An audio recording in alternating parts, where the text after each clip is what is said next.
Lucas capítulo 15, do 1 ao 10.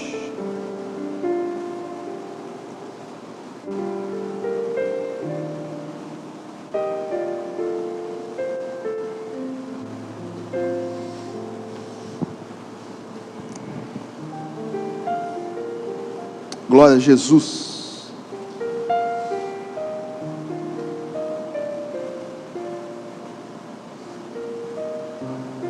Glória a Deus. Diz assim a palavra. Lucas 15, do 1 em diante. A parábola, as três parábolas de Lucas 15. As três parábolas que falam sobre perdas. Sobre estar perdido, sobre ser encontrado. Diz assim o texto: todos os publicanos e pecadores estavam se reunindo para ouvi-lo, mas os fariseus e os mestres da lei o criticavam. Este homem recebe pecadores e come com eles. Então Jesus lhes contou esta parábola: qual de vocês, que possuindo 100 ovelhas e perdendo uma, não deixa as 99 no campo e vai atrás da ovelha perdida até encontrá-la? E quando a encontra, coloca alegremente nos ombros e vai para casa. Ao chegar em casa, reúne seus amigos e vizinhos e diz: alegrem-se comigo, pois encontrei minha ovelha perdida. Eu lhes digo que da mesma forma haverá mais alegria no céu por um pecador que se arrepende do que por 99 justos que não precisam arrepender-se. Ou, vai para a segunda parábola. Qual é a mulher que, possuindo 10 dracmas e perdendo uma delas, não acende uma candeia, um lampião, uma lâmpada, varre a casa e procura atentamente até encontrá-la? E quando a encontra, reúne suas amigas e vizinhas e diz: alegrem-se comigo, pois encontrei minha moeda perdida. Eu lhes digo que da mesma forma há alegria na presença dos anjos de Deus por um pecador que se arrepende. Você pode dizer amém? Você pode aplaudir essa palavra?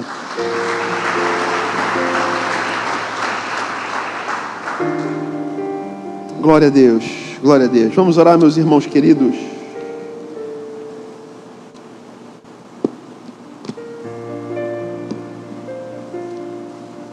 Pai, te louvamos pela tua palavra projetada no telão, aberta, lida, ouvida, vista, e te pedimos que tu fales conosco através dela, da meditação, da inspiração, da revelação. Fala conosco. Tua palavra tem o poder, Deus, de, enquanto lida e ministrada, curar pessoas e transformar, dar direção, e gerar vida no interior, confrontar e consolar, ferir e curar. Tua palavra tem todos esses atributos e tem todo esse poder. E eu quero nessa noite pedir, Deus, que tu fales conosco, que tu fales com aqueles que vieram a esse lugar com o coração aberto, com os ouvidos atentos, com a mente focada em ti, que caia todo impedimento, tudo que impede ouvir a tua voz, que caia por terra nesse momento. É minha oração, é o meu desejo, no nome de Jesus. Amém e amém. Tem o tema? Isso. Perdidos dentro de casa. É o tema da palavra nessa noite. Pode deixar lá no versículo 1 para a gente tentar compartilhar expositivamente. Os 2 primeiros versículos.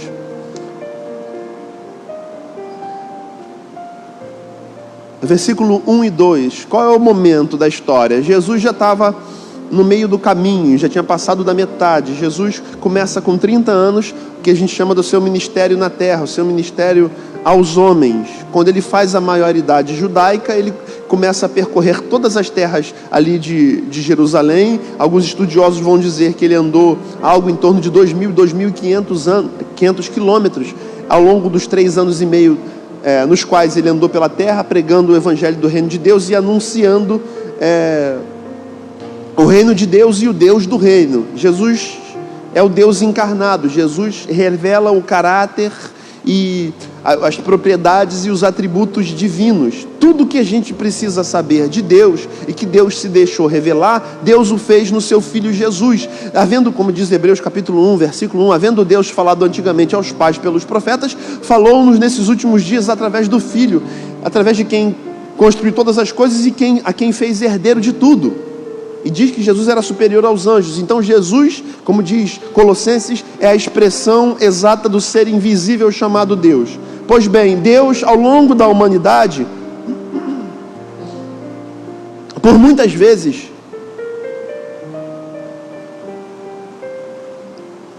tentou se aproximar do homem que se afastou dele. Desde que Adão e Eva pecaram no Éden, a história da humanidade é uma antes do pecado e da queda. Adão e Eva viveram centenas de anos no Éden antes da queda, e depois que caíram foram expulsos. Então a história da Bíblia é a história de um homem, de um Deus que fez o homem, que vivia com o homem, que conhecia o homem, que se encontrava com o homem todos os dias, e até um dia que aquele elemento estranho entra no Éden e os faz caírem em tentação, e eles pecam e se afastam de Deus.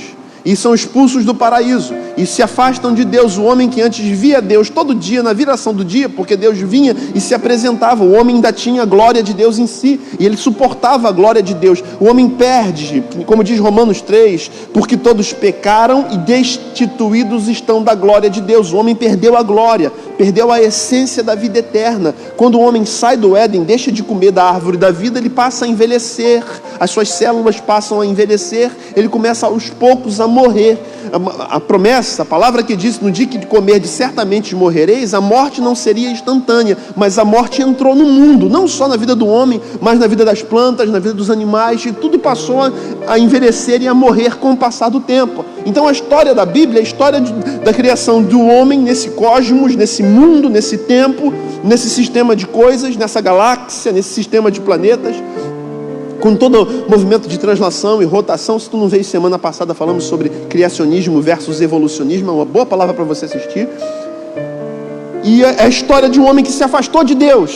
E desde Gênesis 3 para cá, a Bíblia relata a história de um Deus que vem tentando a todo custo se aproximar desse homem e trazer esse homem de volta para si. E ele vai usar muitos povos, muitas pessoas e muitas situações para fazer isso, para tentar se revelar para o homem, que agora já não mais o pode ver de forma tátil, de forma presencial. E agora o que a gente pode conhecer de Deus, Deus não pode se revelar, porque a Bíblia diz que uma é a glória do sol, outra é a glória das estrelas, outra é a glória dos planetas e outra é a glória de Deus. Se você parar e olhar para o sol fixamente, você pode ficar cego, você não consegue, porque a glória dele é muito forte. Para a lua você consegue, porque a lua reflete o sol. Se Deus viesse e se manifestasse da forma que Ele é, nenhum de nós conseguiríamos olhar para Ele. Moisés pediu: eu quero te ver. Deus falou: fica entre a rocha, eu vou passar por entre a rocha, você vai me ver. Quando eu passar por você, você vai me ver de costas, entre a fenda da rocha. E Moisés fala: tá bom. E Moisés fica lá olhando, esperando Deus passar. Moisés olha, a glória de Deus reflete no rosto de Moisés por segundos. E Moisés, quando desce do monte e encontra com o povo não conseguia olhar fixo na cara de Moisés, porque ele estava reluzente. Ninguém conseguia. Moisés teve que botar uma cortininha na cara, irmão, para poder olhar para as pessoas. Tipo um ciclope. Se ele abria aqui, fulminava geral. É o que a Bíblia fala. Então nós não suportamos a glória de Deus, porque nós fomos despidos da incorruptibilidade do nosso corpo. Quando Jesus voltar, 1 Coríntios 15 fala que é necessário que isto que é mortal seja revestido de incorruptibilidade, de imortalidade. Então na volta de Jesus, o nosso corpo é transformado e a gente pode suportar de novo a glória de Deus, porque hoje a gente não pode vê-lo mais como Ele é. De forma que o próprio livro de Coríntios diz que hoje nós vemos a Deus como que num enigma, como que por espelho. Mas quando se manifestar o que é perfeito, nós o veremos como Ele é. Como assim, pastor? Nós seremos glorificados, revestidos de glória. 1 Tessalonicenses capítulo 4, do 13 ao 18 vai dizer isso. Não quero, porém, irmãos, que sejais ignorantes acerca dos que já dormem, porque se cremos que Jesus morreu e ressuscitou, assim também aqueles que em Jesus dormem, Deus os tornará a trazer. Dizemos isso pela palavra da profecia, que diz que a trombeta soará, Jesus virá sobre as nuvens, os mortos ressuscitarão incorruptíveis e os vivos serão transformados, e assim estaremos sempre com o Senhor. O encontro nosso com Jesus é um encontro de transformação do corpo, de revestimento. Vamos ser, irmão, não vai ser essa carcaça aí não. Posso ouvir um amém? Aleluia. Por isso que Isaías 40 diz que os que esperam no Senhor, esperar no Senhor é esperar a volta dele, esperar crendo, então na fé. Os que esperam no Senhor renovarão as suas forças, subirão no encontro com Jesus, da volta de Jesus, que é o evento cataclísmico de todo o universo, mais esperado e temido, porque para aqueles que o esperam é um encontro glorioso, mas para aqueles que não tiveram um encontro com Ele, não o aceitaram nessa vida, é um encontro terrível, porque é um sinônimo de juízo e de perdição eterna. Mas para aqueles que encontraram com Jesus e que entregaram suas vidas para Ele, é o sinônimo de salvação e transformação eterna, de revestimento de corpo por glória. Os que esperam no Senhor, diz Isaías 40, renovarão as suas forças, não terão as doenças e fadigas sobre si, renovarão as suas forças, subirão, correrão e não se cansarão, subirão com asas como águias, voarão. Ele fala desse encontro maravilhoso. Então a história da humanidade é a história de um Deus que sempre buscou trazer esse povo que se perdeu dele de volta para Ele. E Ele levantou um monte de gente. E Ele levantou bicho, até jumenta Ele levantou para falar com o ser humano ao longo da história. E Ele usou baleia, e Ele usou navio, e Ele usou coisas animadas e inanimadas, e Ele usou seres angelicais. Tudo porque Ele o amava e o ama. Deus ama a humanidade. E Ele falou, não está dando muito certo, é melhor eu eleger um povo para fazer desse povo o meu representante. Vou eleger um povo e vou me revelar a esse povo, e esse povo vai passar a ser meus embaixadores na terra. E Ele levanta um homem chamado Abraão, na terra de Ur dos Caldeus, e Ele o leva até Padã Arã, e depois Ele fala, vai para a terra de Canaã, vai para a terra que eu te mostrarei, e eu te abençoarei, e em ti serão benditas as nações, porque através de ti eu me revelarei enquanto Deus para toda a humanidade. E Ele levanta o Abraão, que depois gera Isaac, gera Jacó, e gera os 12 patriarcas, e gera toda a nação de Israel. E Israel se torna os embaixadores de Deus. Israel se torna a embaixada celestial na terra. O website, o portal de Deus nesse mundo para revelar Deus. O Facebook divino era Israel. De forma que eu olhava para Israel e via Deus. Como é que é Deus? Está aqui os mandamentos, está aqui as ordenanças, está aqui o que agrada, está aqui o que desagrada, está aqui o jeito de andar, está aqui o jeito que não se deve andar. Está aqui todo o conjunto de 10 mandamentos, 613 preceitos da lei de Moisés, lei cerimonial, lei sanitária. O único povo que enterrava o seu cocô e seu xixi por mandamento era o povo de Israel. Lei sanitária. Fez cocô, enterra, no nome de Jesus.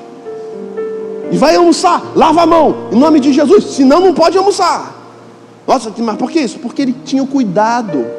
Não pode comer linguicinha, nem orelha de porco no feijão. Naquela época, irmão, porque não tinha panela de pressão. Posso ouvir um aleluia? Hoje pode, irmão, aleluia. Mas por que não podia? Porque você come a carne do porco, se não tiver muito bem cozida, tem os bichinhos que vai para o cérebro. Quantos já ouviram essa história aqui? A tênia saginata e a solitária, e essa treta toda aí do mal que existe. E tem outros também lá, o Satanás do Oxiurus. Posso ouvir misericórdia? Ok, deixar para lá. Uma outra história isso aqui, de biologicamente falando. E Deus tinha um cuidado, por isso que Ele deu leis, cara.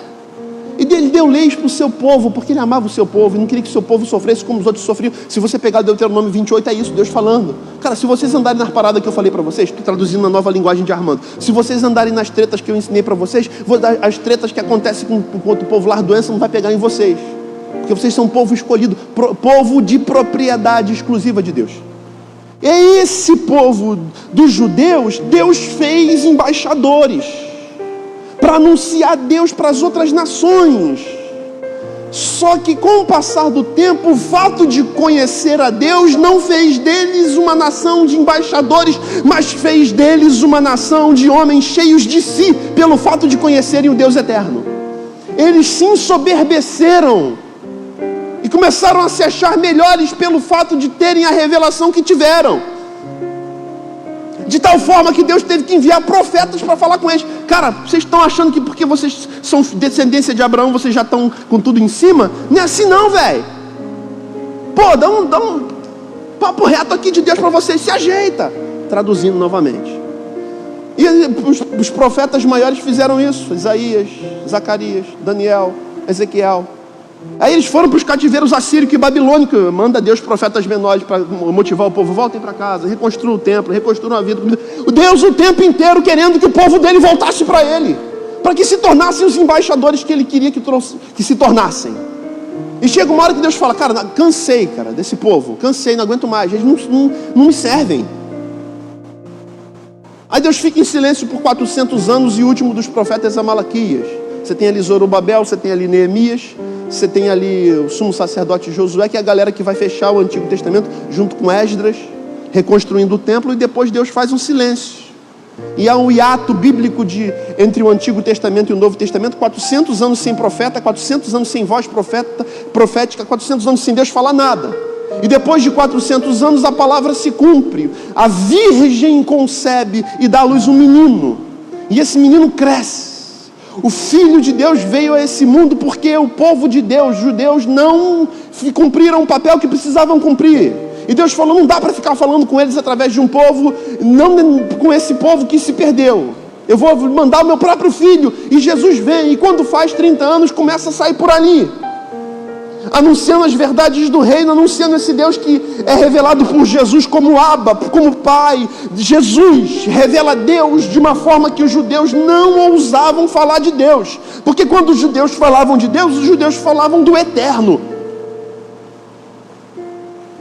E Jesus fala: Abba, Pai, Pai nosso. Não é só meu Pai, porque se eu digo que é só meu Pai, eu me torno exclusivista, como vocês se tornaram judeus. Então, vocês que chamam o eterno de eterno, eu quero vos apresentar um Deus que é Pai, e que não é meu Pai exclusivo, é Pai nosso, porque Ele quer que eu anuncie Ele nesse mundo. Pai nosso, que estás no céu, santificado seja o vosso nome, venha o vosso reino, seja feita a tua vontade, assim na terra como no céu. Então, a sua vontade tem que ser anunciada aqui. Pão de cada dia nos dai hoje, perdoa as nossas dívidas, assim como é o nosso devedor, não deixe cair na tentação, mas nos livre do mal, amém. Teu é o reino, o poder, é teu o poder, o reino, a glória. Então, Jesus vem para revelar o Pai, que é nosso, que é de todos, que está acessível a todos. E Jesus sai por aí pregando. E Jesus se encontra com quem, irmãos? Com os judeus, com uma denominação chamada fariseus, e com líderes religiosos, os pastores daquela época, os padres, fazendo uma analogia. E esse texto é um encontro de Jesus, que está anunciando um Deus que ama, um Deus que quer bem, que quer que o homem se arrependa dos seus erros e se acerte com ele. É Jesus se encontrando com esses e se encontrando com aqueles que eram para ser os embaixadores de Deus. Ele se encontra com os judeus. Diz o texto, os primeiros 2 versículos servem para apontar, e ao longo deste texto inteiro, Jesus vai falar de 6 tipos de pessoas diferentes, 6 tipos de pessoas totalmente perdidas, e perdidas dentro da casa dele. E ele começa falando aqui, inicialmente, de 2 grupos, mas tem mais pessoas. Os 2 primeiros versículos servem para pintar o background, servem para dar um pano de fundo histórico do momento em que Jesus vivia, do que tinha se tornado a religião judaica. Ele se encontra, e o capítulo começa com ele falando às pessoas que estavam presentes. Jesus está pregando, Jesus está passando por vários lugares anunciando o evangelho do reino.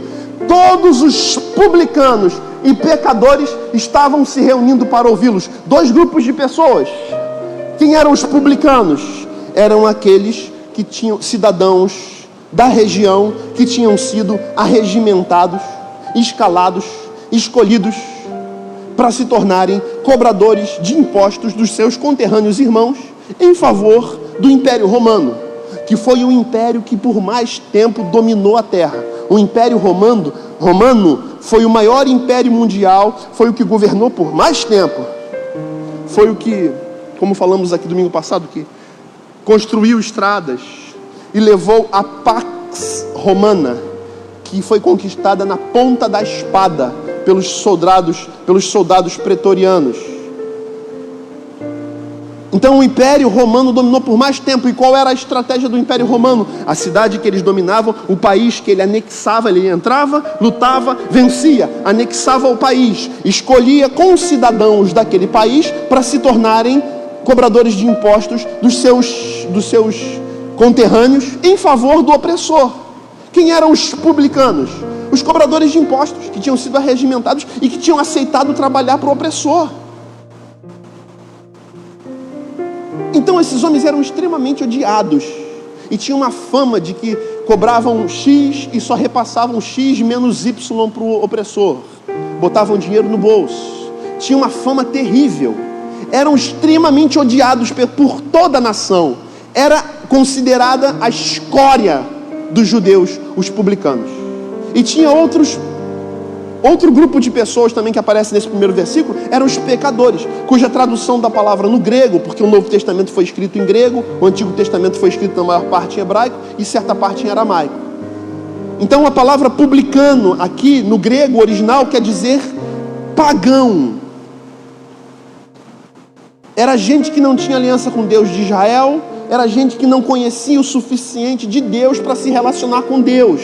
Morrer pagão é morrer sem salvação, é morrer sem se encontrar com o Salvador. Então tinha dois grupos de pessoas, os que eram publicanos e os que eram chamados pecadores pagãos, que não desenvolveram espiritualidade, que não desenvolveram a religião. Eram os que hoje a igreja chama do mundo. Esses são os do mundo, são os ímpios. São alguns adjetivos que se dá para aqueles que ainda não conheceram Jesus, de forma muito agressiva e equivocada do meu ponto de vista. Então tem dois grupos de pessoas, publicanos e pecadores. Jesus chega para esses. Esses são o alvo.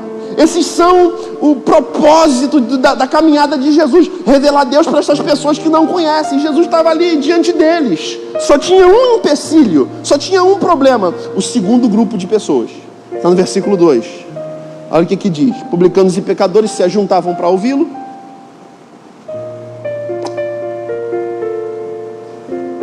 Até aqui você está me acompanhando? Você não vai dormir não, né? Senão eu vou virar pentecostal hoje, irmão. Vou dar aqueles berros aqui do Pentecoste, hein?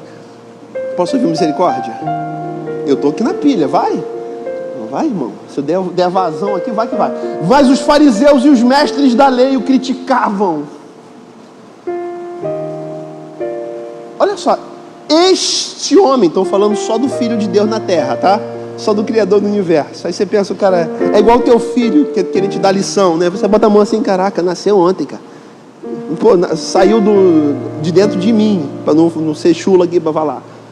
Saiu de dentro de mim, quer me ensinar as coisas, cara. Ô pai, você é muito... não sei o que é. Aí olha assim pra cara, meu Deus do céu, cara, nasceu ontem, cara. Aí os caras assim, este homem... Eu dizia assim pra ele, caraca, cara... barro, olha o barro falando.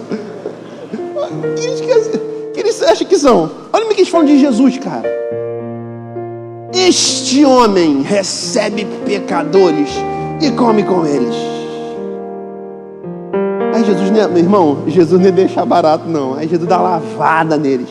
Aí Jesus vai intermediar, Jesus vai refutar, Jesus vai confrontar, e ele faz tudo com parábolas. Ele conta histórias. Deixa eu contar uma historinha aqui para vocês. Pronto, já vem chicote no lombo dos fariseus de forma disfarçada. Já vem o antivírus celestial. Jesus era o Avast de Deus nessa terra, irmão, para limpar os vírus todos de geral. Aleluia. É o Norton antivírus. Nem sei mais ter essa tristeza. Aí Jesus vem que vem, mas vem que vem bonito.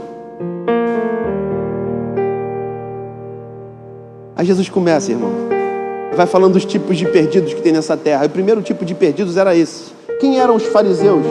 Era uma denominação religiosa. Hoje tem várias igrejas, Assembleia, tem os pentecostais e os tradicionais históricos, né? Presbiteriana, os batistas, tem os pentecostais, os metodistas, os assembleanos, tem os neopentecostais, Igreja Universal, Igreja da Graça, as comunidades que vieram aí no início da década de 90. Tem vários tipos de igrejas, várias denominações, várias placas, várias doutrinas. E aqui a gente tinha uma doutrina do judaísmo chamada fariseus. Tinha os fariseus e tinha os mestres da lei. Esses eram para ser os embaixadores. Esses eram para ser os ponta de lança. É por causa desses que Jesus veio, porque eles não estavam cumprindo o seu papel. E fica uma reflexão muito dura para nós, igreja de Jesus. Porque enquanto Jesus está tentando evangelizar os perdidos, os líderes estão acusando Jesus, estão apontando defeitos. Esses são pecadores, esse daí é ímpio, perdido, isso aí está no mundão. A gente muito facilmente estigmatiza quem quer que seja sem saber o que a pessoa está passando. Esses são os primeiros perdidos. E que tipo de perdidos são esses? São aqueles que foram alienados pela religião. Irmãos, eles são da mesma religião de Jesus, eles são judeus, eles servem ao Deus de Israel. Só que foram alienados. Jesus não veio para fundar uma religião, nem veio simplesmente para destruir os fariseus. Mas Jesus veio para restaurar e resgatar o homem para si. E aqui, aqueles que são oficialmente receberam o selo de embaixadores de Deus, estão fazendo o contrário, estão jogando contra. Mestres e fariseus são o primeiro grupo de perdidos, alienados pela religião. Esse grupo de pessoas são aqueles que acham defeito em tudo. Irmãos, eles conseguem achar defeito em Jesus, cara. Este homem come com... Eu fico imaginando a voz, né? Aleluia, este homem come com publicanos e com pecadores. Aquela voz do religiosão, sabe? Viu? Aquele cara que é do... Ele muda a voz para falar, porque ele é do... Para se passar por mais espiritual, como se mudar a voz fosse sinal de ser mais espiritual, cara. Mas está fazendo muito mais mal do que bem, cara. Extremamente crítico. Não, como é que esse cara senta com esses? Caramba, mas eu vim para esses. Eu tenho que sentar com esses. Primeiro grupo é esse grupo que foi alienado pela religião. Não pensa. Tudo tem que pedir permissão para o pastor para saber se pode. Esse é o pior tipo de crente, que não consegue parar e pensar à luz da Bíblia. E o meu grande desafio, irmãos, enquanto pastor aqui de vocês, é fazer vocês pensarem por si sós. O que é certo e o que é errado. Não é o pastor que tem que saber, você que tem que saber.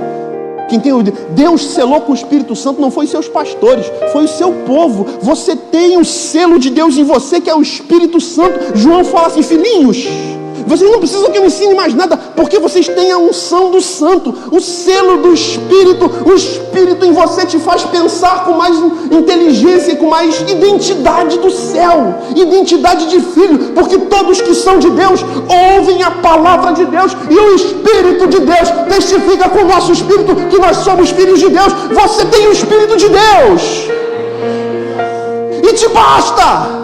Você tem a palavra de Deus, e por isso que eu me esforço para te entregar a melhor palavra. Porque se você for da palavra, você não depende de mim para nada, e isso é tudo que eu quero. Quanto mais independente, melhor.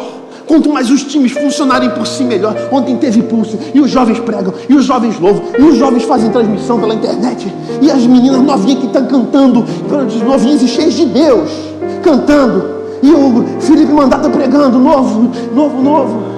E uma geração nova fazendo tudo. Eu nem sabia o que estava acontecendo. E deu problema, eles mesmo consertam, cara. Eles não dependem de mim. Graças a Deus, porque quem tinha que morrer pela igreja morreu. Se chama Jesus Cristo. Eu sou transitório, Ele é eterno. Você pode dizer glória a Deus? Aleluia. Aleluia. Esse é o primeiro grupo. É os que reclamam de tudo. Só acham defeito. Mas a igreja tem uma luz ali que eu não gostei. Mas a igreja preta, que coisa estranha. Já viu? Parece até o preto velho, irmão, falando. Preto velho evangélico. Reclama de tudo, é chato pra caramba, cara. Já falei aqui, onde acabou o culto, o senhor veio aqui perguntar: mas achei essa igreja uma bagunça. te perguntou alguma coisa, cara? Te catar, mano. Aí eu fiquei assim, deu aquela raiva, sabe aquela raiva santa, irmão? Que é vontade de voar num pescoço. Aí o espírito de conciliação, o ministério da conciliação. Aí eu perguntei muito docilmente para ele: os filhos do irmão estão na igreja? A família está toda na igreja, né, irmão? Aí ele ficou quieto, porque tinha filho fora da igreja. Pergunto: tem como ficar na igreja com um pai chato desse jeito? Não tem, cara. Por isso tem um monte de filho de pastor aqui. Não aguento, cara. Muita chatice, muita lei no lombo. Muita lei. Não pode. Você não ora, você não jejua, você não faz, Deus não te recebe. Aí a pregação, você não faz, você tem que fazer para Deus te aceitar. Você tem que fazer para Deus te aceitar. A nossa mensagem é ao contrário. Jesus já fez tudo. Você só precisa crer. Você só precisa vir até Ele. Você só precisa aceitá-lo. Ele já fez tudo. Você é aceito. Você não precisa fazer para ser aceito, porque você foi aceito por Ele. Você faz. Graça de Deus, está tudo pronto, o preço foi pago, o véu foi rasgado, todo o escrito de dívida que de alguma forma era contrária, foi arrancado do nosso meio e cravado na cruz, pelo sangue de Jesus. Ele fez tudo, eu não preciso mais fazer nada para ser salvo, tá, irmão? Então a salvação é de graça, a santificação é um processo pelo qual somos alcançados e buscamos a Ele todo dia. Temos a consciência que não somos perfeitos, mas buscamos a perfeição. Você está entendendo essa palavra aqui? Esse é o primeiro grupo dos chatos, irmão. Dos religiosos, cara. Os caras da mesma religião de Jesus, mas eram muito chatos demais da conta, cara. Este homem. Qual é o problema do cisma, da celeuma, da crise, da briga nesse versículo, irmãos? Qual é o motivo do problema aqui? Jesus, cara. Jesus chega para pregar, os caras estão sedentos para ouvir. Quando Jesus vai pregar, este homem senta com pecadores. São os alienados pela religião, irreflexivos. O pastor vai falar de tecnologia na igreja. Tecnologia é o que a gente vive. E se você não usá-la e não vivê-la, você vai estar perdido. Porque o mundo mudou. E o mundo está em constante movimento. Falei isso no final do ano passado direto, janeiro direto. Irmãos, a mudança, a vida é dinâmica. A vida muda o tempo inteiro, você tem que estar pronto para mudar. E vem pandemia, tudo muda. Você precisa estar pronto para as mudanças. Primeiro grupo dos perdidos, os alienados pela religião. Segundo grupo dos perdidos, eu vou deixar para falar por último, que são os publicanos e pecadores. Terceiro grupo dos perdidos, estão ali no versículo, a partir do versículo 3, 4, 5, 6 e 7. Vamos ler. Aí Jesus começa a contar as historinhas, irmão. Pensa num chicote forte, irmão. Aí a história de Jesus. Jesus olha aqui, confusão, não posso pregar porque estão achando que eu não posso falar com os pecadores. Então tá bom. Olha só, pessoal, deixa eu só contar uma historinha aqui rapidinho. Jesus, irmão, manda uma historinha aqui. Jesus é o cara mais incrível da história da humanidade. Jesus é o cara, irmão. Jesus é Jesus. Aí você lê uma parábola dessa e fala: caramba, que isso, cara? Sabedoria, que profundidade. Jesus é o cara. Aí o que diz o versículo 3? Contou-lhes uma história.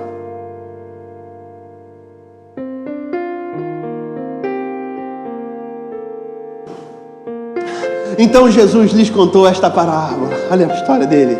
Então Jesus começa a falar quem ele é, para que ele veio, quem ele veio buscar, que moveu o coração dele, o que habitava o seu interior, o que alegrava a sua vida, para que ele veio a esse mundo. Está tudo na historinha, irmão. Tudo na historinha. Jesus é demais.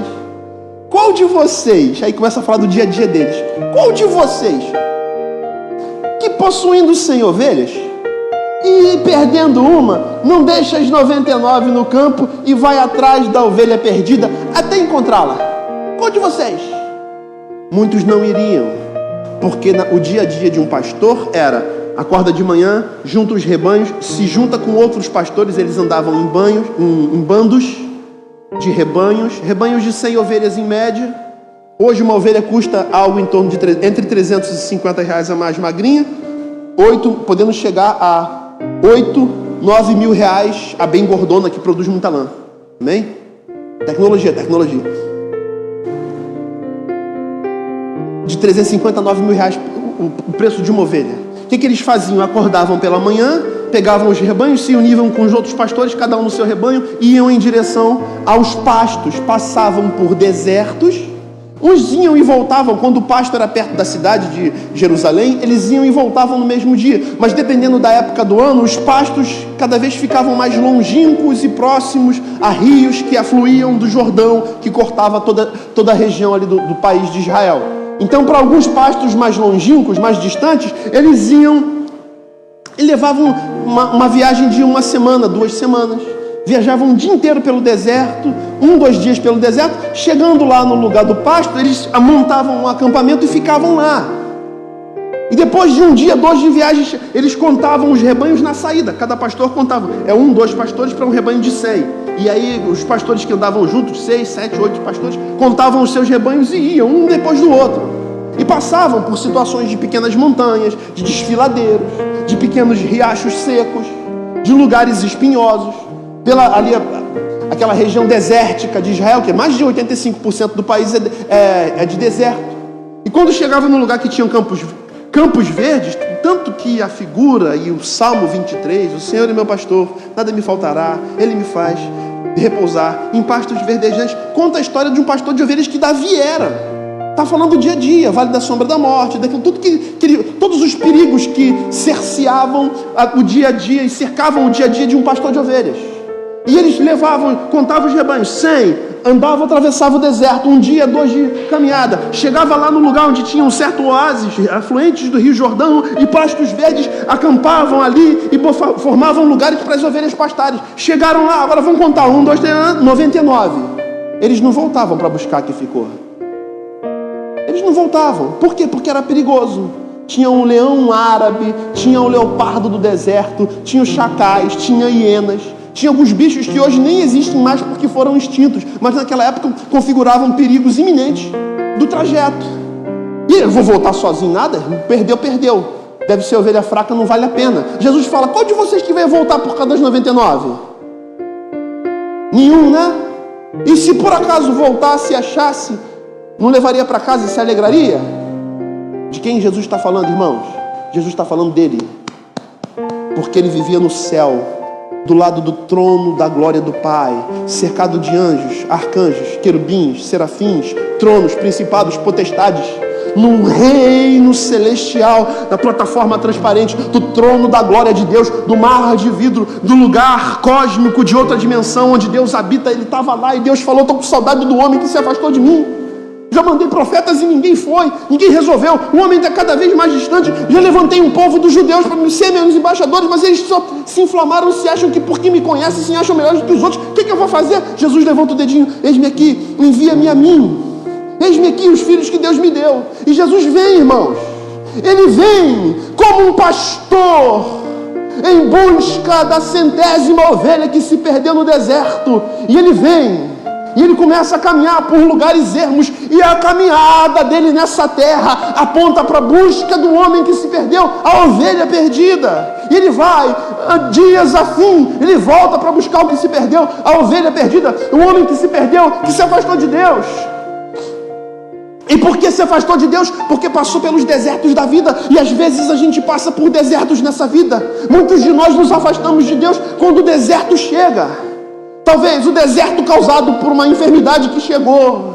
E aí você ficou lutando contra ela. E essa luta perdurou mais tempo do que você imaginava. E você ficou cansado. E você entrou em crise. Cara, por que eu sou de Deus? Por que eu estou vivendo isso? E você foi perdendo o norte. E as outras ovelhas foram andando. E agora elas estão mais distantes. E está todo mundo caminhando na fé. E você está perdido, confuso, por causa do deserto que você vive. E você se perdeu por causa do deserto. O segundo tipo de ovelha é a perdida por causa dos desertos da vida. E ficou doente. Talvez você é um homem e tenha ficado desempregado, perdeu a fonte da renda por causa da pandemia, ou por causa de coisas que deram errado na sua vida. E você entrou num tempo de profunda tristeza e de crise de fé. Se eu sou de Deus, por que isso está acontecendo? E o bonde está passando, a caravana está seguindo, o rebanho está seguindo o seu pastor, e você ficou no meio do caminho, perdido. Cara, o que vai ser da minha vida? Eu não sei nem para onde eu vou, eu não sei o que fazer, eu estou sem norte. Todo mundo foi e você ficou. Você está perdido por causa do deserto. Você ficou para trás. Aí vem Jesus, despido da sua glória, despido da sua realeza, despido da sua espiritualidade celestial e da sua divindade, porque ele abriu mão de todo o seu poder e sua glória e vem nesse mundo como um simples pastor. E ele está falando para os fariseus: qual de vocês que vai? Nenhum de vocês vai, não. Eu vou te falar quem eu sou. Eu sou esse que vim e que andei por lugares ermos, por desertos, por região seca. Eu sou aquele que deixou os pés ficarem feridos de tanto caminhar pelos desertos, e a sujeira do deserto sujou meus pés e minhas roupas ficaram sujas. E como eu passei muito tempo procurando a ovelha perdida, os meus lábios se secaram, os meus cabelos se esvoaçaram, se ressecaram, os meus olhos, eu não consigo nem chorar de tão secos que estão. E ele bebe toda a água, e ele perde, ele acaba a água, e agora ele está caminhando em direção à ovelha que se perdeu. Ele já não tem as mesmas forças, o sol está causticante, está queimando a sua pele, e ele está cansado da viagem nesse mundo para buscar o perdido. Cansado, passa um dia inteiro, passa 33 anos nessa terra procurando os perdidos. E o que o movia? A alegria de se encontrar com um homem que se afastou dele. E um belo dia ele chega e encontra a perdida. Perdendo uma, não deixa as 99, ele deixou todos os seus súditos no mundo e no reino celestial, os 99 no campo, e vai atrás da ovelha perdida até encontrá-la. Qual de vocês fez isso? Nenhum de vocês fez isso. Eu vim a esse mundo para fazer isso, porque essa é a vontade do Pai. O Pai se preocupa com aqueles que vocês não se preocupam. E essa é uma reflexão dura para nós, pastores, líderes. Aleluia. De amar o que Deus ama e de odiar o que Deus odeia. De deixar gastar a vida pela ovelha perdida. Aleluia. Eu vim por isso. E ele está cansado. Versículo 5. Está cansado. E quando a encontra, ele vem se rastejando, porque está cansado. Ele passa 40 dias no deserto sendo tentado pelo diabo. Transforma a pedra em pão. O que você está fazendo aqui? Não precisa de cruz. Se prostra diante de mim. Vida fácil. Para que ficar nisso aí? Ajuda besteira de igreja, de Deus. Isso tudo, cara. Para de besteira, cuidar da sua vida. Esquece tudo que evangelho, bobeira. Está gastando a vida toda. O mesmo argumento que ele usou contra Adão e Eva, o mesmo argumento contra Noé. Você está fazendo aí uma arca? Isso não existe, não. Deus vai julgar o mundo. Não, isso não existe, não. Para com isso, Noé. É a mesma argumentação contra Jesus. E ele está no deserto atrás da ovelha perdida. Ele está cansado. A boca está ressequida. Os lábios estão rachados pela luz do sol. Vermelhos como aqueles que ficam depois de um dia de praia que você esqueceu de passar o sandal no seu beiço. Aí você veio para casa. Está doendo aqui, cara. Meu filho, vai passar um protetor solar. Não, mas não é melequento. Aí fica 3 horas no sol. Depois ele vem igual um camarão vermelho. Ai, mãe, não encosta não, mãe. Encosta não, tá ardendo. Eu não consigo nem sentar, nem andar, que arde tudo, mãe. Até minha perna tá ardendo. Já passou por isso, irmão? Quando você foi na praia? Não precisa protetor solar não, tá tranquilo, tá suave. Aí bate aquela água salgada, aí tempera o teu lombo, aí tu vira um camarão. Posso ouvir misericórdia? Jesus com os lábios rachados, sem protetor solar, cansado, prestes a entregar os pontos. O que acontece? Ele encontra a ovelha perdida. Irmãos, brota uma alegria. E quando encontra, coloca alegremente nos ombros. Ele estava sem força, mas ele vê a ovelha perdida e ele a coloca nos ombros, cara. E agora está com o seu peso e o peso da ovelha, mas ele está feliz e a alegria do céu o impulsiona para voltar andando. E ele está carregando o peso da ovelha. Eu vou pegar aqui o baixo, o cara vai me pegar depois.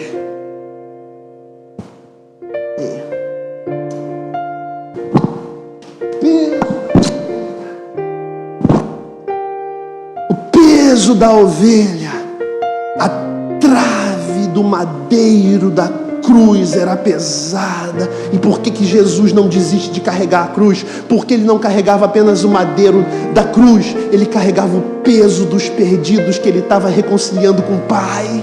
E toma chibatada e coroa de espinho cravada na cabeça, cuspe, pedrada, exposição, dor, flagelo, vergonha, seminu, cuspido, chicoteado, e continua carregando o peso. Por que ele não desiste? Porque o peso da cruz apontava para o peso de cada ovelha, de cada um de nós, que ele estava levando de volta para o Pai.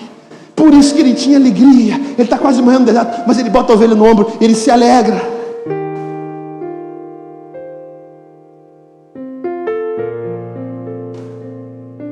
É o peso da cruz.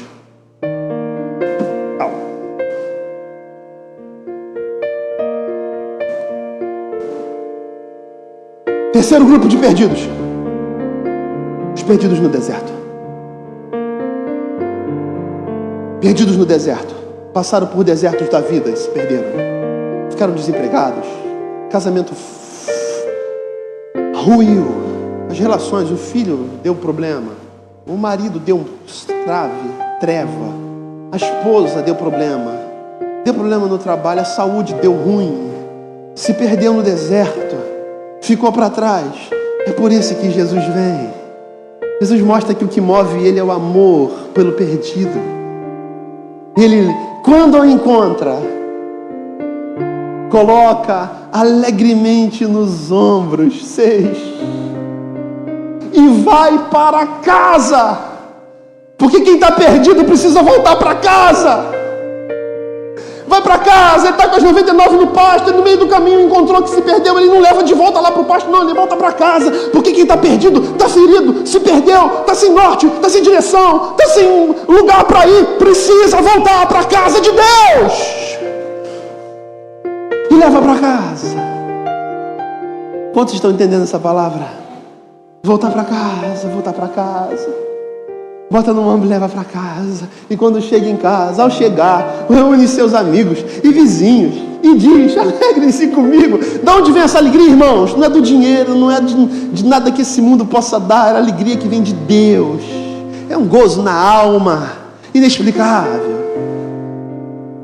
De onde vem a alegria de servir a Deus? Cara, vem de Deus, cara. Esses jovens vêm para cá e, poxa, estão em Deus, cara. E servem a Deus do jeito deles, assim, tudo doidão. Tem uns que tem os brincos pendurados, outros os cabelos tudo enroladinho, outros vêm com as camisas tudo doidas. E eles vêm aqui e servem a Deus do jeito que eles são. Outros têm os cabelão para cima, outros cabelão para o lado, outros são os carequinha, com o degradê aqui do lado. Uns têm as tatuagens, tem os brincos no nariz. Irmão, eles estão aqui de onde vem a alegria de Deus. Porque essas coisas exteriores não dizem absolutamente nada. E não tem importância, irmãos. Não há indecência, é o jeito deles de ser e de servir a Deus como são. E são cheios dessa alegria que vem do céu. E ele fala, esse pastor que chega aqui à igreja com a ovelha nos ombros, se alegra com os amigos, porque encontrou um perdido que voltou para casa. Sabe o que enche o coração de Jesus de alegria? Quando um perdido volta para casa. E lepo no lombo dos fariseus. Eu digo, vocês deviam estar se alegrando, eu estou tratando dos perdidos aqui, vocês estão atrapalhando, cara. Eita, só vive botando o defeito dos outros, né? Aí ninguém fica na igreja, porque é só lei, acusação, lei, ninguém aguenta. Já estão aqui, eu nem comecei a pregar, você está chamando de publicano, de pecador, de errado. Eu sei que eles estão errados, alguém tem que fazer alguma coisa para eles não serem errados. Por isso que Romanos vai dizer, quão formosos os pés daqueles que anunciam o evangelho de boas novas. São pés formosos que tiram da perdição e trazem para a salvação, que tiram do deserto e trazem de volta para a casa do Pai. Esse terceiro grupo de pessoas é esse grupo de pessoas que se perderam por causa dos desertos da vida. Aí o quarto grupo de pessoas está na historinha que continua, nos versículos seguintes. Aí ele conta outra história, já deu uma lapada nos fariseus. Aí conta a segunda história, a segunda parábola.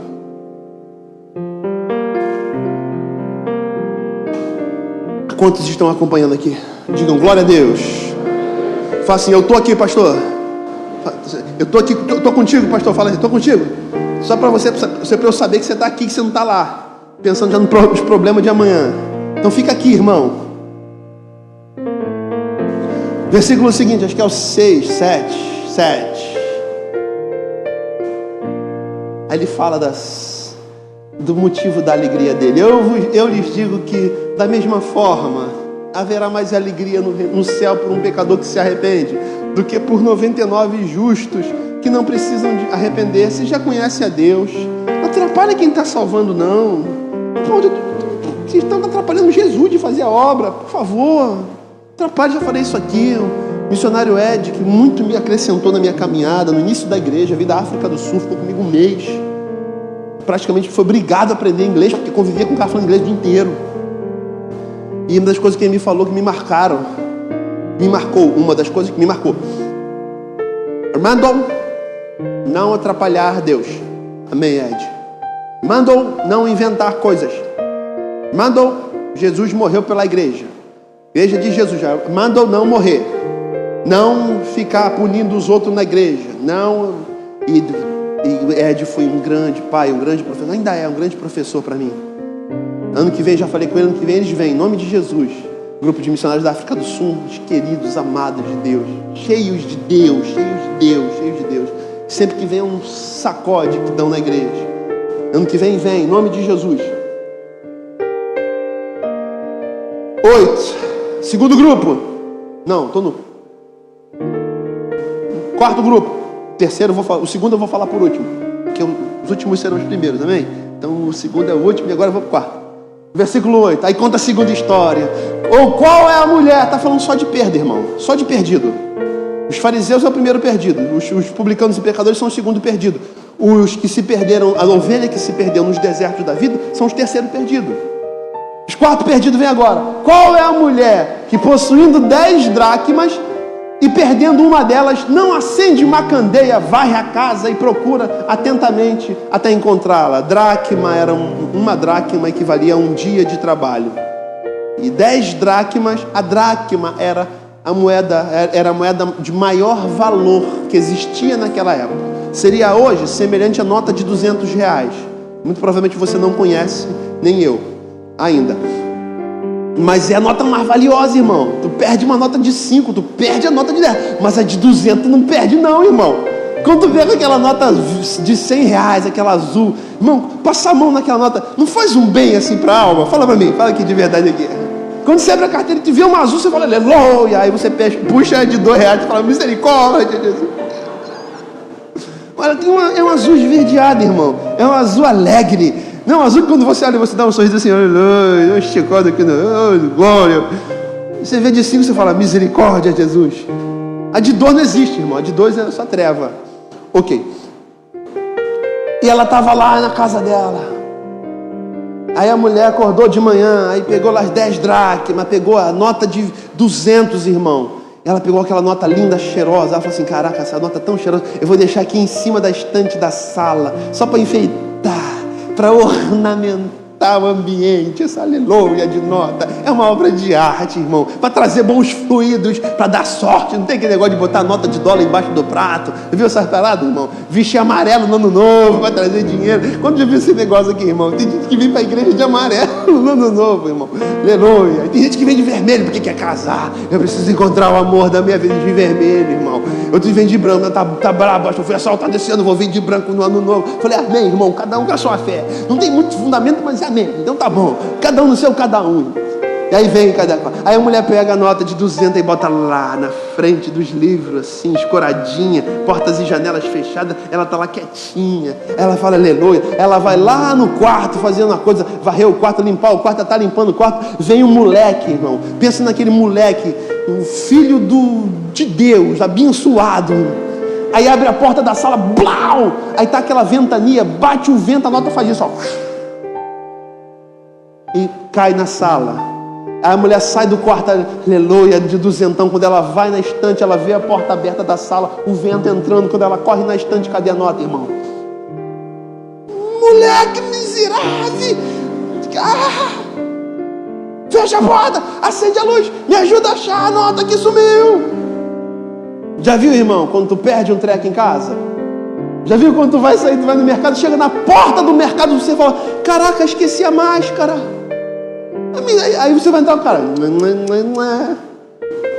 aí você bota a mão no bolso, Jesus, misericórdia, eu já paguei ônibus, paguei Uber, Jesus, tem que voltar lá, tu vai caçar um lugar para vender máscara. Aí tu chega no shopping, eu vou entrar no shopping, esqueci a máscara. Fui entrar no shopping, botei a mão, falei, caraca. Aí tá o cara com um termômetro já mirando em mim. Aí eu olhei pra cara dele, ele olhou pra minha cara assim, fez a cara assim, eu falei, vende máscara aqui no shopping, né? Ele vende, então vem aqui comprar uma máscara. Ele olhou pra mim. Aí falou, terceiro andar, tem uma drogaria. Mas se te perguntarem, tu não entrou por aqui não, tu entrou por outro lugar. Eu falei, valeu, choque. Meti o pé, falei, comprei a máscara no shopping. Não tinha que voltar em casa, irmão, porque não tem máscara perto ali do Nova Iguaçu Shopping, não. Ali é só mato. Não tinha máscara lá nesse lugar, aleluia, eu comprei a máscara. Aí tu esquece a máscara, cara. Aí tem o abençoado que veio pra igreja aqui num domingo à noite, morava lá no Cafundó de Caxias. Não vou contar essa história não vou contar não. Pois, porra. Irmão, ele veio para ir de Uber para casa. Só que o famigerado abençoado não carregou o celular. E ele ficou no culto até o final do culto. Ficou até o último pessoal sair, ele foi na última para sair. Saiu todo mundo, não foi embora, meu irmão. Ele veio primeira vez na igreja, pegou o celular para chamar o Uber. Cadê bateria? Não consegui carregar. Vai caçar um ônibus, cadê o ônibus? O último passou às 11 horas, ele ficou aqui até 11 horas. Para Caxias. Irmão, ele foi lá para dentro do prontonil para buscar abrigo no prontonil para esperar o primeiro ônibus, porque não tinha um negócio. Não tinha nem como entrar em contato com ninguém da igreja, porque acabou a bateria do celular, não tinha celular de ninguém. Acabou de chegar na igreja. Pensa numa treve, irmão. Buscando o que se perdeu. E quando você esquece o celular, que você não sabe onde está em casa, você tem que sair com hora marcada, você, cadê o celular? Sem celular tu não chama o Uber. Aí tu fica caçando o celular porque você botou no modo silencioso. Você veio para a igreja, botou no silencioso, você voltou para casa e esqueceu de tirar do silencioso. Aí você botou o celular em algum lugar, você não sabe onde é que está. Aí você fala, cara, e agora, baixar? Liga para ele, não adianta ligar porque está no silencioso. Aí tu fica nem maluco, ou esquece a chave, ou esquece a marcha. Sabia quando você perdeu alguma coisa dentro de casa, irmão? Ou então você acorda de madrugada para ir para o trabalho, era 5 da manhã, aí toca o celular, zoom. Aí tu fala, cadê esse famigerado? Ele está virado, a luz está para baixo, você não consegue achar. Zoom, e tu fica procurando tudo, você não quer acender a luz, porque se acender tu vai ter um susto. Aí tu fica caçando o celular dentro do quarto. Já aconteceu isso contigo? Comigo já. Aconteceu com alguém aqui? Fica nem um maluco lá, cadê? Zoom. Aí vem alguém do outro quarto, desliga essa jossa, eu não quero dormir. Hoje é sábado. Aquele mal, família, tu fica caçando aquele famigerado. Você perdeu algo de valor dentro de casa. Quarto grupo é o grupo daqueles que têm valor e estão escondidos dentro de casa. Tem muito valor e estão escondidos e perdidos dentro de casa. É aquele que é de Deus, está na casa de Deus, dentro da igreja de Deus, mas está perdido. É o de valor, a nota que ficou embaixo do sofá da sala, você caça tudo. Você procura aquela nota por semanas, aí você desiste. Aí um dia você abre o guarda-roupa para mexer numa roupa. Que roupa que eu vou hoje? Aí você pega a calça, você bota a calça. Quando você enfia a mão no bolso, irmão, se enfia, o que é isso aqui? Irmão, quando você puxa, vem a nota azul. Não dá assim uma alegria na alma? Aleluia! Eu procurei tanto. Já aconteceu isso contigo ou só comigo? Que aconteceu isso parada? Aconteceu com alguém aqui? Não. Comigo já. Tu acha que ela estava sumida, estava com saudade de você. De valor, perdido em casa. De valor. Você tem um valor grande, enorme. Você está debaixo do sofá da igreja. Você está escondido no sótão, na sala, no escritório. Você está atrás do pé da mesa. Perdido na casa, cara. Talvez se fariselizando, ou assumindo a postura de muito reclamar, achar defeito em tudo, caminhando para a alienação, gente, para a religião, sendo assaltado pela religião. Não concordo com isso, não concordo com aquilo, não concordo com aquilo. Isso que o pastor fez não está errado, não está certo, não. Eu não concordo com isso, não concordo com aquilo. E que você fica tão concordando com tudo que você já não faz mais nada, você se perde em você mesmo. E quando você vê, tem um monte de gente servindo e você está não concordando com tudo. Perdido, cara. Perdido, acusando Jesus de tentar salvar o perdido. Peraí, mas ele está fazendo a obra, tá? E por que você está falando? Você está fazendo a obra. Qual obra você está fazendo? Ah, não, no momento eu não estou fazendo nada. Então por que você está reclamando, cara? Se fariselizou. Nem sei se existe esse verbo. Acabei de inventar. Esse é o perdido dentro da casa. Enquanto tem gente servindo, tem gente perdido, cara. E acende luz. E quando acende a luz, vem luz. E você vê que tem sujeira em cima da nota. Normalmente quem está perdido está sujo. Aí Jesus fala, acende a candeia, acende a lamparina, acende o lampião. Para quê? Para expor a vergonha e o pecado? Não. É para que você ache a sujeira, Jesus pega lá, limpa, acha e celebra que os outros, que o perdido voltou a servir. Posso ouvir um amém? É bem simples. Jesus usa analogias tão simples, irmãos. E esse quarto grupo de pessoas são os perdidos dentro da casa do Pai. Tem um valor enorme. Podia estar fazendo coisas maravilhosas e já fez coisas incríveis, coisas de valor, mas foram sequestrados do servir e escondidos nos porões mais sujos da casa de Deus. Precisam de luz na mente, para deixar de reclamar e voltar a servir e a ser o que Deus sonhou que fosse, que já foi, que talvez não mais seja, mas só precisa de um pouquinho de luz para iluminar e despertar. Sai do grupo dos que reclamam e entra no grupo dos que servem, porque você tem valor. Pode estar um pouco amassado, pode estar um pouco ensujecido, empredecido, empoeirado. É só dar uma limpadinha, levanta, sacode, achou, voltou a vida. Nota, aí ela vai à casa e procura atentamente até encontrá-la. 9. E quando encontra, reúne suas amigas e vizinhas e diz: alegrem-se comigo, pois encontrei minha moeda perdida. Estava perdida dentro da casa. Não precisa voltar para casa porque já está em casa. Só precisa voltar a servir naquilo que tem valor para servir. Quantos estão entendendo essa palavra? Meu Deus do céu, Jesus é Jesus. Mais claro do que isso não tem que dizer. Eu não preciso nem explicar nada, porque o texto já fala, cara. Por isso que eu gosto de pregar expositivamente, versículo a versículo. Se a palavra não falar contigo, não adianta, irmão. Deus pode descer na terra que você não vai ouvir, porque a palavra é o instrumento que ele usa principalmente. Então por isso que eu amo pregação expositiva, versículo a versículo. E eu tento pregar assim sempre. 10. Estamos na reta final, irmão. Mais alguns minutinhos eu termino. Irmão, nada mais do que uns 50 minutos para ouvir misericórdia.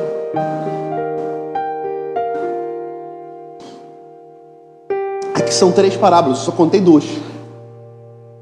Eu lhes digo que, da mesma forma, a alegria na presença dos anjos de Deus por um pecador que se arrepende. Mais uma lambada nos fariseus.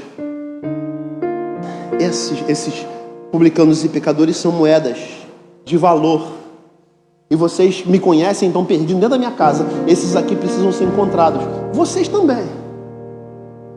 Aí depois o texto, nós não lemos o texto, nem vai dar tempo de ler, que é Lucas do 15, do 11 ao 32, que é a terceira parábola do texto.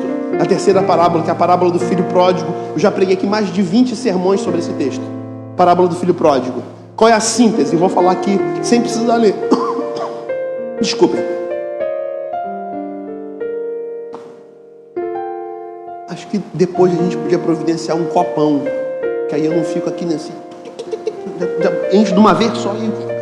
Beleza? Fechamento. Thank you.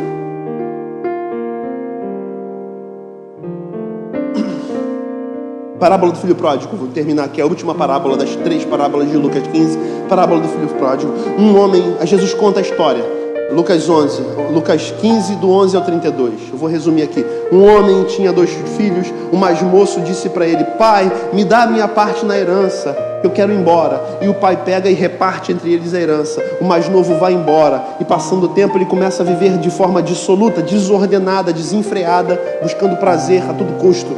E aí ele começa a gastar todos os seus bens e seus pertences com as meretrizes, com as prostitutas e com os amigos de copo. E havendo feito isso, chega um dia que ele perde tudo. Então ele começa a passar necessidades.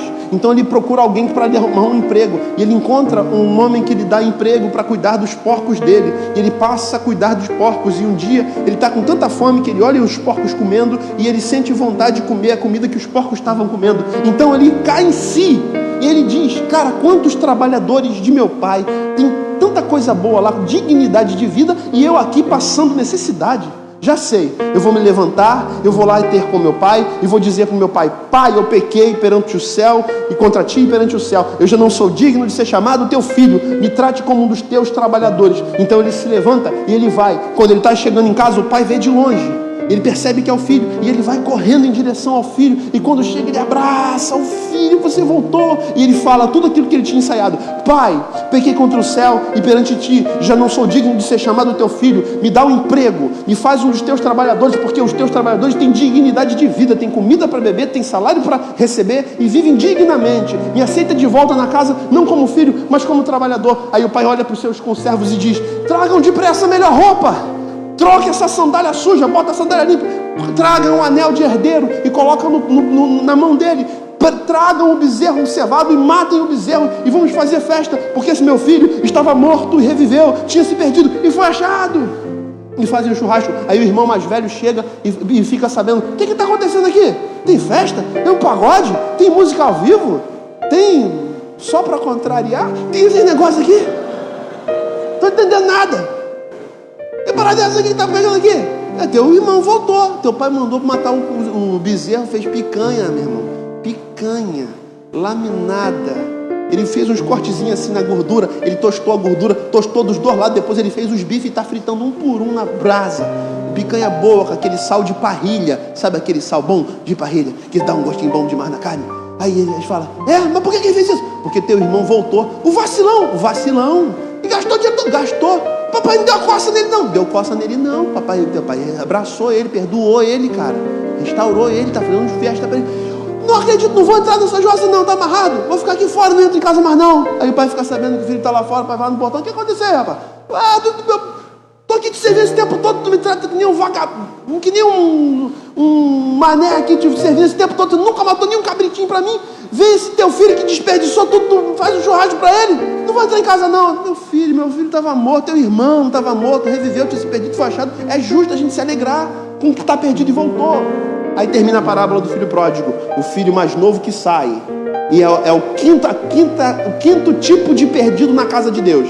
Quem é? O filho pródigo, que decide ir embora pela própria vontade, que decide ir para gozar dos prazeres da vida, que decide ir para viver desenfreadamente, que decide ouvir o conselho dos amigos de copo. Vamos sair, vamos botar para quebrar, sextou, hashtag sextou, já era, vamos nessa, vamos embora, então vamos lá, é nós, o pai tá on, e vai,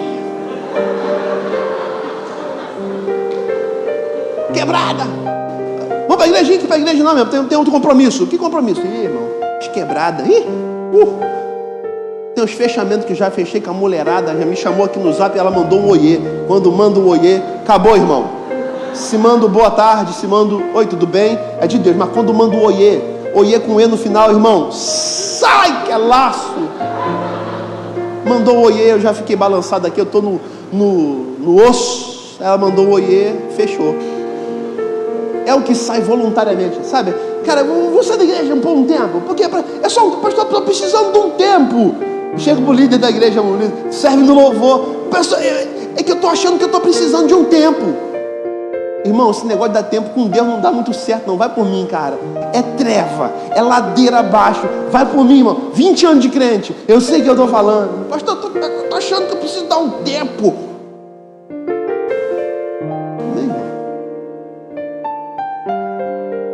Você não acha que de repente vai ser ruim? Você corre o risco de esfriar, corre o risco de se expor a coisas. Não, pastor, eu já decidi. Deus falou comigo, ainda bota Deus no meio. Deus falou comigo, pastor. Deus falou, quem sou eu? Eu falar uma coisa? Não. Por isso que o pai, quando ele pede, ele fala, toma, vai. O pai nem briga, irmão, para ele que aí vai. Você é dono do seu nariz, cara. Você é senhor das suas vontades. Se quer servir a Deus, é por livre e espontânea vontade e volição. Se não quer servir também, Deus não vai te mandar raios na cabeça, porque a própria vida vai trazer a recompensa das tuas escolhas. Isso não tem a ver com Deus. Não, faz só da igreja, Deus vai castigar. Não, irmão, nós não empregamos isso, não ensinamos isso. Mas nós ensinamos que nós somos senhores das nossas escolhas e escravos das consequências das nossas próprias escolhas. Ele sai livre, espontaneamente e vai, cara. Eu quero experimentar um pouco. Eu sempre fui da igreja. Deixa eu sair um pouquinho só, pastor, para dar umas voltinhas no mundo. Irmão, você quer uma autorização pastoral para sair da igreja? Você não vai ter, cara. Não vai, não. Ou tem gente que quando a gente chama para, às vezes, bater um papo, tentar aconselhar. Cara, falando só, assim não dá, né? Ó, isso aqui não dá, né? Não dá, a Bíblia ensina isso aqui, você está fazendo isso. Você está indo por aqui, isso não dá. Irmão, a gente chama para conversar às vezes. Minha filha, relacionamento que Deus abençoa é homem e mulher. Meu filho, relacionamento que Deus abençoa é homem e mulher. Isso aí, não dá. Aí, volta e joga tudo contra você. Já vi que não posso confiar, eu já sabia que eu não posso confiar em pastor mesmo. Porque joga toda a culpa em você, porque não consegue admitir que a sua vida está longe da palavra, que precisa voltar para a palavra. É muito mais fácil jogar a culpa no líder, no diácono, na pessoa que falhou, no todo mundo. Você tira a culpa dos outros, se transfere muito rapidamente. De forma que pastores, às vezes, de gente boa e amável e de gente de Deus, se converte de uma hora para outra num vilão. De amados a odiados da noite para o dia, irmãos. E se a gente não souber quem a gente entra em parafuso. Os primeiros 2 anos de ministério eu entrei muitas vezes em parafuso, de virar a noite tentando salvar casamento, de tudo, no final das contas não queria. E quando não quer, a vontade humana é uma coisa que nem Deus se mete. Coração do homem é terra que nem Deus pisa. Quer ser de Deus? Vai ser por livre e espontânea vontade. Não quer ser? Não vai cair raio na tua cabeça, porque Deus vai te castigar, vai pesar a mão. Irmão, sai dessa. Você é livre para ser de Deus e não ser. É claro que quanto mais longe de Deus, mais inflamado nas nossas vontades a gente fica, mais cego a gente fica. A história desse cara é isso. Ele sai pela ilusão de um prazer desenfreado e ele perde tudo, cara. E por último ele perde a dignidade. Aí por último ele cai em si. Tem gente que precisa perder tudo para poder cair em si. Mas o que eu mais amo nesse cara é que ele quebra a cara, mas ele volta para consertar a cara, irmão. Ele se estabarca, todo estrupiado, todo machucado. E ele vem com os machucados de volta. Ele tem coragem de tomar a pior decisão da vida, mas depois ele tem a coragem de tomar a melhor decisão e consertar. E quando ele volta, todo mundo pensava que o pai ia dar uma coça. Quando ele chega, o pai está com os braços abertos, porque Deus é um Deus de amor e vai estar sempre com os braços abertos para quem decidir voltar para Ele. Quinto tipo de perdido na casa do pai é o perdido pela sua própria vontade, é o escancarado. Davi pede perdão pelos seus crimes, pelos seus pecados ocultos, mas também pede perdão pelos seus pecados conscientes, irmão. Quando você faz o errado, tendo a consciência que é errado. Misericórdia. E você erra conscientemente, de vez em quando você erra. Pô, mas foi só um pecadinho, pastor. Mas é tão bom o pecado. Pecado é bom, irmão. Ninguém falou que pecado é ruim. O problema são as consequências, irmão. Então é melhor andar longe dele. Foge dele, irmão, porque ele faz mal. O quinto grupo de pessoas é os que pecam conscientemente, que decidem sair mesmo. A vida é perdida porque escolheu se perder. E aí se perdeu. E que tem a oportunidade de voltar e o pai recebe de braços abertos porque Deus se alega no pecador. Quem é o sexto grupo? Para terminar, depois eu volto no segundo.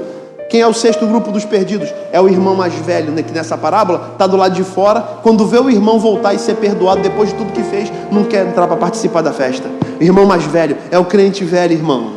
É o crente velho. Ah, crente velho. Ah, é o crente que está... O quê? Ele fez isso tudo? Papai perdoou? Ah, não entro. A casa do pai é a igreja. Os irmãos são os que congregam junto. Aí um fez um negócio, o outro está chateado, não fala com o irmão. Dentro da igreja. Aquela menina me olhou estranha, não quero dar com ela não. Ela tem inveja de mim. Meu cabelo é assim, todo esvoaçadinho, dela enroladinho. Então o dela é lisinho, meu enroladinho. Ela tem inveja de mim. Fulano, eu emprestei uns R$300 para ele, não me pagou até hoje. Quando ele me vê, ele se esconde. Não está falando mais comigo não. Quer saber? Eu também não estou falando com ele não. Comigo é assim, escreveu no meu irmão, eu pago na minha moeda. Esse pastor aí, ele está sabendo da minha vida, fica pregando aí a minha vida. E não sei se pastor não. Meu casamento está ruim porque o pastor Luciano e o pastor Simone aconselharam uma coisa que eu não gostei. Aí joga a culpa neles. Ferido dentro da casa. É o irmão que tem feridas emocionais. Talvez tenha sido ferido, porque o que ele está falando é lícito. Ele está junto com o pai sempre. O moleque vai embora, faz um monte de besteira e volta e o pai recebe. Não, que história é essa? Não é assim não. Papai tinha que dar uma chicotada no lombo dele, cara. Para que chicotear o lombo de quem já foi chicoteado pela vida? A própria vida já ensinou, cara. Estou terminando minha palavra. O sexto grupo de perdidos é o grupo daqueles que estão feridos dentro de casa. Aí não participa, não entra, está com mágoa no coração, não consegue falar com o outro, não se alegra com a alegria do outro, é tomado por inveja. Já falamos sobre inveja aqui, que é impossível não sentir inveja, como é impossível não sentir ira. Inveja, você tem que pegar aquela pessoa que você, de repente, é difícil falar disso porque a gente nunca aceita. A gente fala, fulano é invejoso. Se tem alguém invejoso, esse alguém invejoso não sou eu. Se tem alguém que está ressentido, sempre alguém eu sou eu. Se tem alguém que tem que pedir perdão na história, alguém que tem que pedir perdão para mim, porque eu nunca preciso pedir perdão para ninguém, porque sempre na história do perdão eu fui o alvo de ser machucado, como que se eu nunca tivesse machucado ninguém. Já percebeu isso? Que a gente é sempre a vítima. Todas as histórias que a gente conta, a gente nunca fere, a gente é sempre a vítima. De vez em quando você fere alguém, irmão. Posso ouvir misericórdia? Eu firo gente. Eu firo um monte de gente. Às vezes me tenho que pedir perdão. E peço. O sexto grupo dos perdidos são aqueles que foram machucados e estão emocionalmente feridos, que precisam de cura. Aí o pai fala, cara, ele estava perdido, se achou, vai ficar sem falar com o irmão. Entra aí, participa da festa, velho. Entre e participa da festa. Perdidos nas suas emoções. Estou lendo um livro, irmãos, maravilhoso. Poder do Subconsciente. Pensa no livro, irmão. O Poder do Subconsciente. Joseph Murphy.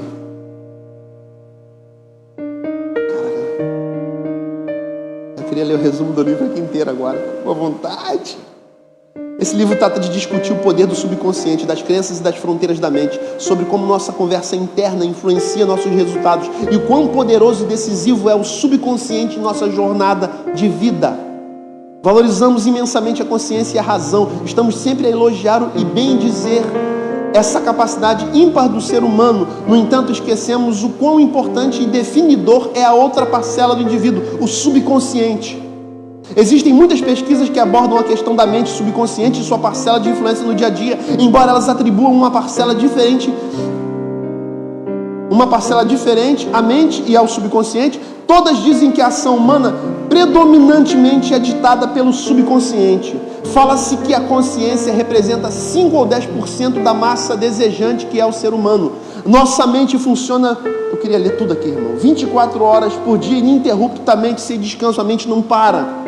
E muitas das vezes a gente está conversando conosco mesmo, nos nossos diálogos e monólogos interiores, dos quais o Joseph Murphy chama de self-talk. Essa conversa. E se essa conversa é negativa, você dá subsídios para as tuas crenças interiores acharem um caminho para você viver exatamente o que você pensa. De forma que se o teu self-talk, a sua conversa interior for negativa, cara, não vai dar certo para mim. Poxa, eu não consigo, cara. Sempre as coisas são mais difíceis, eu não estou entendendo nada. Cara, eu não vou chegar a lugar nenhum. E a gente vai falando isso pra gente, e o nosso subconsciente começa a trabalhar para fazer com que essa crença ache um caminho para transformar essa crença em realidade da nossa vida. De forma que a gente precisa observar todo o tempo esses monólogos. E quando a gente diz pra gente, não, peraí, você é esforçado, você é dedicado, você estuda, você trabalha, você corre atrás, você vai conseguir. Quando você diz isso para o seu eu interior, você se fortalece nas suas emoções e da mesma forma, inversamente proporcional ao quando você faz isso de forma negativa, quando você fala isso para o teu eu. O teu inconsciente começa a criar caminhos que vão te levar a ser aquilo que você está dizendo para a tua alma ser. É por isso que Davi fala em determinado momento, por que estás ansioso, ó minha alma? Por que fica se debatendo dentro de mim? Confia em Deus, Ele te livrará. De Davi falando com Davi. Que o nosso cérebro está ligado 24 horas. O nosso corpo precisa de descanso. Uns descansam 8 horas, outros descansam 6 horas. Uns, como eu, dorme 5 horas e acorda elétrico. Tem gente que dorme uns 9 horas. Posso ouvir a misericórdia, irmão? Uns 10 horas. Aleluia, pastor, dormir é bom. O corpo precisa de descanso. Mas e a mente? A mente não para. Os neurônios não param de fazer sinapse de noite.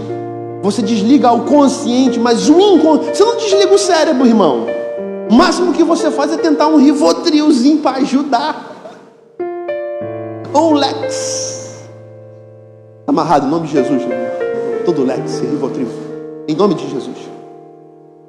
Mas o cérebro não para, porque quando o teu consciente está inconsciente, o teu subconsciente continua trabalhando para tentar criar caminhos para que você viva tudo o que você diz para a tua própria alma. Esse livro é incrível porque ele dá algumas estratégias para você chegar onde você quer, olhar para o futuro, criar quadros e pintar quadros. Eu fiquei pintando alguns quadros com a minha esposa. Não vou falar aqui, amor, não vou falar aqui dos quadros que a gente pintou. Eu fiquei falando assim, aí eu falei assim, irmão,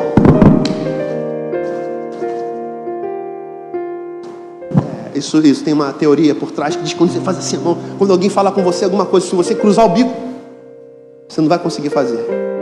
Agora, se você faz isso aqui, ó. Bora lá. Botar pra quebrar esse negocinho. Glória. Irmão, você vai. Eu falei assim. Eu falei pra ela. Não posso falar porque ela falou pra eu não vou falar. Mas eu falei pra ela, irmão. Eu falei, vai. Tira o passaporte das crianças. Eu falei que não ia lá. Aí a gente fica sonhando assim, já vão, tá sonhando com a neve? Então já tô vendo a neve, eu consigo ver a neve, irmão. Aleluia, nem que seja pela TV, eu consigo ver a neve. Sonhar, cara. Crer, dizer pra tua alma, vencer as feridas, cara. Sair da escravidão do que te fizeram, da escravidão da opinião dos outros que vem e te inflama e vomita, desculpa a expressão, em você. As críticas, de crer no futuro melhor. É olhar para a vida com vontade de viver, cara. E de viver coisas novas que ainda não viveu, cara. E dizer para a tua alma, não sei o caminho, mas eu consigo ver tudo acontecendo. Aí a gente fica fazendo esses exercícios das coisas, eu fico falando para ela, eu fico inflamando ela, ela fala assim, eu estou gostando de ouvir isso, eu estou gostando de ouvir isso. Porque é bom sonhar, irmão. Faz assim, ó. Não confia no teu pastor, não.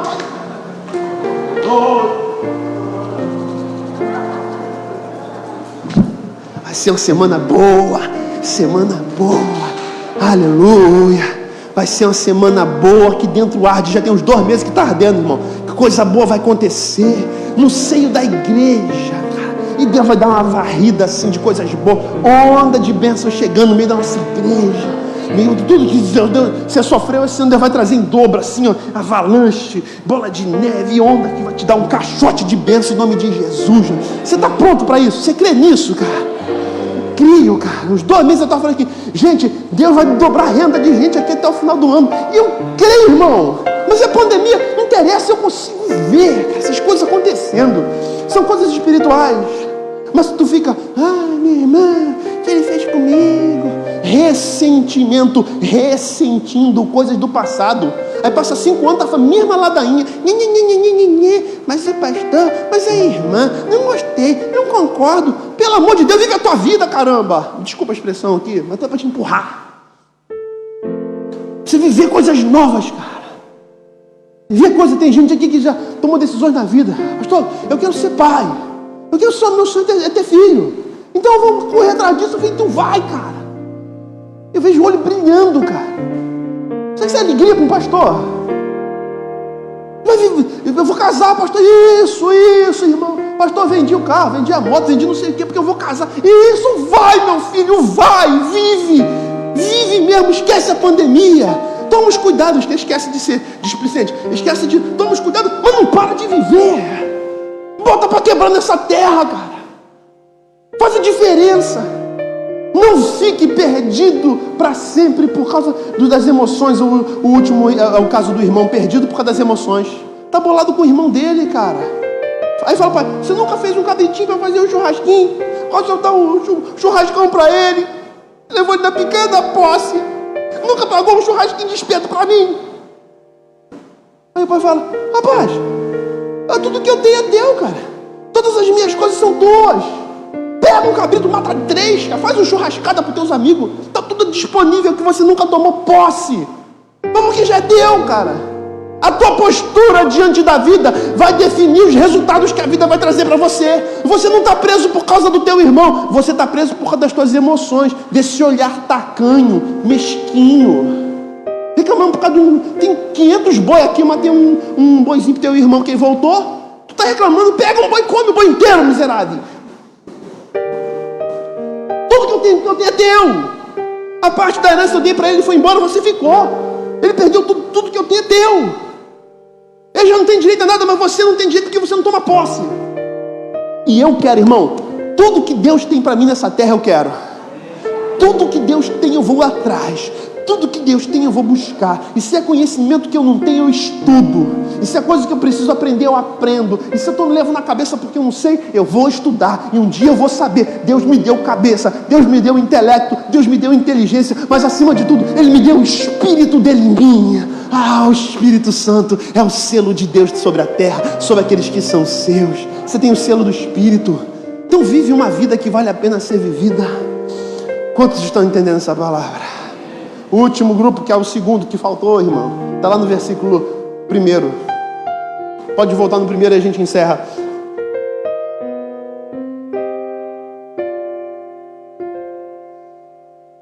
Todos os publicanos e pecadores estavam se reunindo para ouvi-lo. Esses aqui são os únicos inocentes em toda a jogada, porque eles não conhecem Deus. Publicanos e pagãos não conhecem Deus porque não tiveram conhecimento para ser de Deus. Tem gente que não conhece Deus porque nunca ninguém falou quem é Deus. Deus se revelou através de Jesus. Quem crê em Jesus tem os seus pecados perdoados. Quando ele fala de arrependimento, metanoia no grego, é mudança de direção de vida. Não é só se arrepender, estou tão arrependido do que eu fiz. Não é esse arrependimento de sentimento, é arrependimento de decisão. De tomar uma decisão de viver com Deus e para Deus. De acertar as coisas que estão erradas. Vou ajeitar minha vida, cara. Eu vou ajeitar minha vida e vai dar certo. Eu vou andar com Deus agora. Eu decidi, eu quero ser de Deus. Então esse grupo aqui, o segundo grupo, dos publicanos e pecadores, são aqueles que não tinham conhecimento suficiente e acabam de receber de Jesus uma vasta pregação de 3 parábolas que foi suficiente para revelar quem é Deus, o que agrada a Deus, o que Deus quer nesse mundo, por que Jesus veio por causa dos que estão longe, para trazer para perto. Então se você ainda não é de Jesus, ainda não me batizei, irmão, eu vou te dizer, cara, a melhor decisão, batizar. Mas minha vida está difícil. Se apega a Deus com toda a tua força e diz: sim, Jesus, eu quero ser teu de verdade. Eu não quero ser mais um da religião. Eu não quero ser alienado. Eu não quero ser da religião dos evangélicos. Não, eu quero ser de Jesus, ser parecido com Jesus, ter a mente de Jesus, para viver a vida de Jesus. É isso que você precisa e que eu preciso, irmão. É isso que todos nós precisamos. Se você ainda não foi exposto a essa verdade, eu dou graças a Deus que eu ouvi de Jesus, primeira vez em 97, depois em 98. Eu demorei, irmão, 99. Eu tinha medo de me tornar um crente alienado. Então eu demorei muito para vir para Jesus. Demorei muitos 4 anos. Mas um dia eu disse sim. Em 2000 eu disse sim. Em 2001 me batizei. Nunca me afastei de Jesus. 20 anos servindo a Jesus, quase 20 anos. A melhor e maior decisão é dizer sim para Jesus. E tudo que Ele quer é que você diga sim para Ele. Diga sim para Jesus nessa noite. Recomece uma vida com Ele. Ele veio para buscar e achar o que se havia perdido. E se de repente você está perdido nessa noite, na sua vida, nesse momento que você vive lá, a história que eu não conheço, mas que você conhece, de repente você está vendo um momento difícil, está meio sem direção, está igual aquela ovelha no deserto, sem saber para onde vai. O pastor, o bom pastor, o sumo pastor, o principal, o meu pastor, que também é teu pastor, Ele é o teu pastor. Nada te faltará. Ele vai dar direção, vai te levar para pastos verdes, para águas tranquilas, para um tempo novo que você e eu precisamos. Ele te chama nessa noite, no nome de Jesus. Vamos ficar de pé?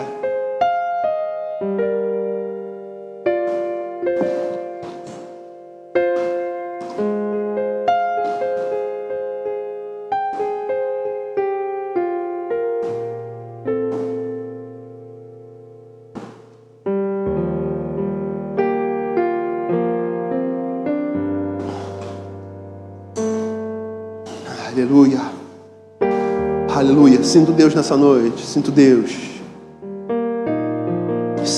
nessa noite.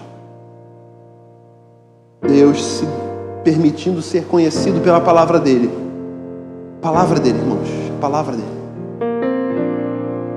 Noite dos 6 tipos de perdidos. Talvez tenha um 7º que está aqui e precisa ser encontrado. Precisa ser dele, precisa tomar a decisão de voltar correndo para a casa dele. Talvez você esteja perdido dentro da casa dele, precisa se reencontrar. Talvez você esteja perdido por causa dos desertos da vida, das lutas que você viveu, você ficou lá no meio do caminho, lá no deserto. Precisa voltar, ser carregado nos braços, nos ombros. Talvez você se perdeu porque você se fariseizou, você se inflamou, se religiosizou, graças a essa palavra. Aí você se tornou extremamente crítico com tudo e com todos. Alguém te feriu, alguém fez uma coisa errada, aí você, isso tudo é fajuto. Você não queria mais ir nada, você se tornou crítico, chato, cínico, cético. E você se inflamou com isso, cara. E você já não acredita mais nada das coisas de Deus. Você fica simplesmente frio, como um fariseu e mestre da lei. E Jesus não acusa eles, Jesus simplesmente prega para eles, cara. Que Jesus os ama, como ama todos. E de repente você perdeu porque você escolheu sair para viver tudo que você queria aproveitar da vida. Eu quero aproveitar a vida. Aí você foi lá e você percebeu que tudo que você fez não te preencheu. Te deu um prazer momentâneo, mas não te preencheu, porque dentro de você é um vazio do tamanho de Deus. E se não for Deus, você pode jogar tudo quanto é prazer dessa vida. Você nunca vai ser pleno, se não tiver aquele que nos planifica e que nos preenche. De repente você está escravo das suas emoções e das feridas que você sofreu.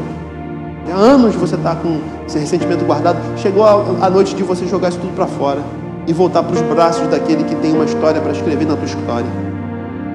Para que você se torne aquilo que você já é no coração dele, que talvez você tenha se esquecido. O tempo passou, você esqueceu de quem ele é, de onde ele te tirou e para que ele te chamou. E de repente é o que ele quer fazer nessa noite. É te trazer de volta para casa. Nem que ele tenha que te levar nos ombros. Nem que ele tenha que te achar dentro da casa. Nem que você tenha que voltar para cair em si.